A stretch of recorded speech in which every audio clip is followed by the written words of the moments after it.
Words hurt, and it sucks, like a lot.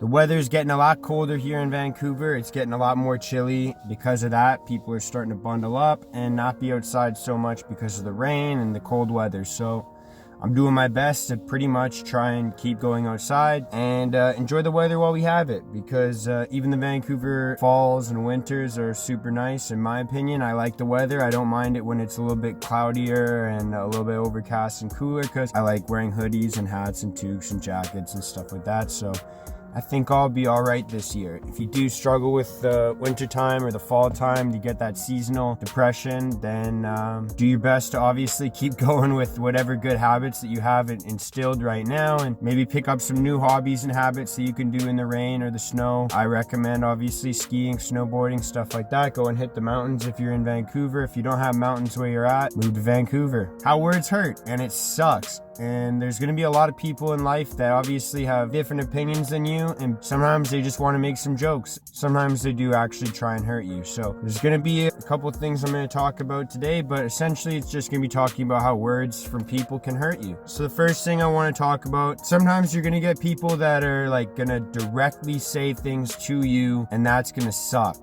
right? That's going to be probably the most offensive part of words, when they try and make their words offend you. Mark, you're super ugly. Mark, you don't work hard at all. You're super lazy. It could be pretty much anything. People are going to insult you sometimes, and they're going to say things that you might even take insulting. They might not mean it.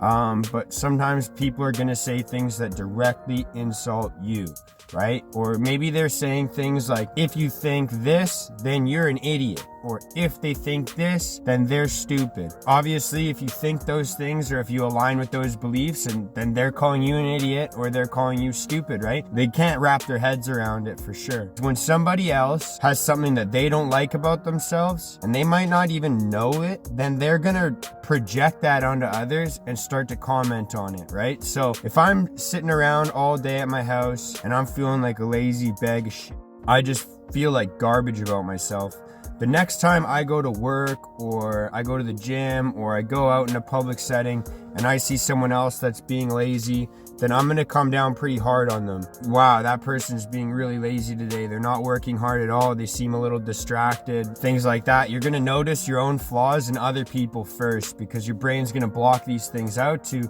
keep you safe. That's one thing to understand, is like when someone's saying offensive things, or they're saying things to you that's an insult, most likely they're hurting inside, whether they know it or not, whether they want to address the problem in themselves or not, right? So just understand that those are usually their own feelings about themselves. And having this point of view has really changed my response to people a lot. So when someone says horrible things, it's taken a long time, but I don't react aggressively anymore. Like, you know that someone's got to be hurting pretty bad to try and hurt someone else, whether they mean to or not, right? Now, the other thing that people are going to say is obviously some things that are going to be pretty indirect, and some people can take those offensive as well. You know, we have federal elections coming up, and in Canada, people are talking about, you know, the Liberals, the Conservatives. So in America, it would translate obviously to the Democrats and the Republicans. I'm just using that as an example. If someone says things and they don't align with your point of view, it can be pretty easy sometimes to take that offensively. Whether you're talking about, you know, gun control, abortion laws, or any controversial topic, there's going to be people that have different opinions, and it's important to understand that their opinions are not meant to hurt you. Everybody, at the end of the day, for the most part,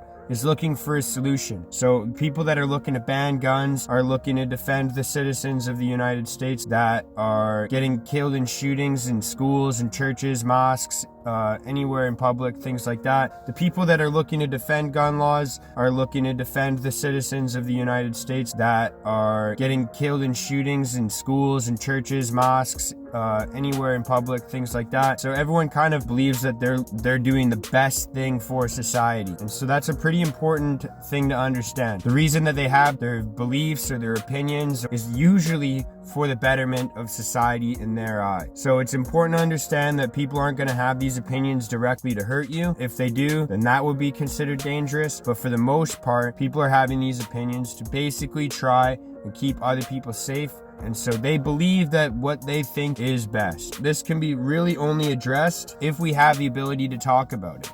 So a lot of the times when I hear people that have different opinions, different beliefs, sometimes it can be quite easy to think like, you shouldn't be allowed to say that because you're going to influence other people and they might think of bad ideas and it's going to create a worse world for me. But that being said, some of the ideas that you have or some of the ideas that I have could be offensive to other people. And if we start to limit some people by saying, well, you can't say that because it doesn't align with me, chances are your beliefs and your opinions aren't going to align with everybody. And so if you start to tell people that they can't talk because their beliefs or opinions don't align with yours, then one day that could be you being silenced, and that's not going to be a good world to live in. People are going to have different opinions, people are going to have different beliefs, and they're going to have different views on the world due to experience. It's okay for them to voice those opinions. It's okay for them to have those opinions. The other thing is, essentially to summarize, sometimes people will say things that are kind of hurtful to you and they will kind of try and hurt your feelings or things like that. And it's important to understand at that point, they're not really trying to pick on you, even though it might be pretty direct and they're addressing you by name and everything. Most of the times they're addressing things that are really eating them like at themselves, and they just don't either know it or want to address it. Most of the time they don't even know it. It's a subconscious thing. Things irritate us more when we know that we do them, right?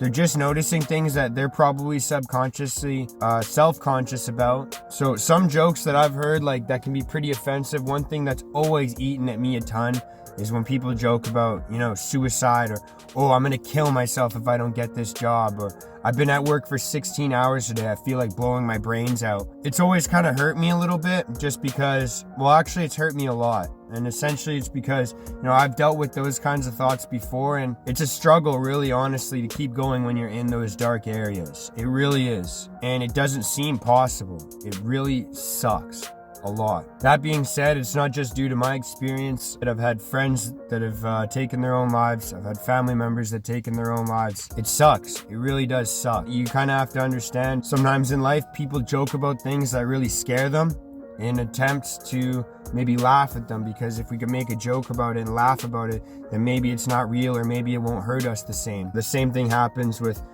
people make jokes about rape or abortion and things like that.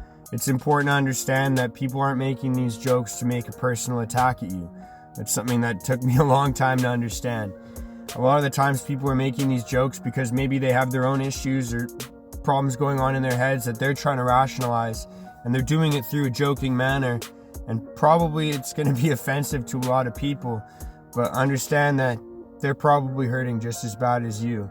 The fact that they'd make jokes about something like that means it's probably bugging them quite a bit. I think that can just be mainly achieved through actually talking about the issues that we go through. Had I had come forward and talked about my emotions or my feelings or my problems, then maybe my friends wouldn't make certain jokes around me. Now, is that always a good thing? Maybe not. It's not going to be good for me if I never hear these things and then I go out in the public and I hear them there and I don't even know how to deal with them yet. So we definitely want to be a little bit more sensitive to people and treat people well, but you want to deal with your own problems so you aren't kind of being offensive to everybody else. I saw a recent Dave Chappelle special on Netflix. It was hilarious. He joked a lot about a bunch of things that most people probably aren't comfortable joking about in public right now. And the reason that he got away with it is because everyone knew he was joking. He's a stand-up comedian. I think that's important, right? I think it's important to understand that, not everybody's words should hurt you. To start to understand why certain things offend you, this can be pretty much achieved essentially through meditation, journaling, stuff like that. And I know I talk about it a lot, but start journaling. Start writing down, certain things that make you feel uncomfortable, certain things that make you hurt. Maybe you had a conversation with someone today. Write that down and start to kind of reread your own thoughts, because you'd be surprised how much more you can understand, why things hurt you, why things offend you, when you read your own thoughts written down. I'm not saying that you can go out and change the world and start changing the way that certain people view the world or how they shape their jokes or anything like that. But understanding why certain things impact you and why certain things affect you in a way that you're still sitting up and thinking about conversations at night is going to help you out a lot, so that you can kind of ease your mind on those things as well and start to understand, well, that guy doesn't really bother me because I can see that guy's probably hurting a lot more than I am, or maybe just as much, or just at all. There's got to be something wrong that someone else is saying something to hurt someone else. So don't be offended by words. Start to understand the meanings behind them. It's important to be able to voice your own opinions, whether or not someone may or may not take it offensively. That being said, there's a way to convey your message without offending everybody all the time.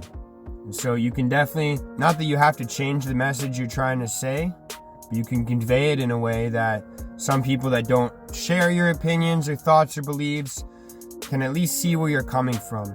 They can at least understand, okay, well, he thinks this because of this. This is the reason why he thinks that. Omitting the truth is essentially sometimes the same thing as lying. And you want to always be yourself. You want to be living with what you think is true.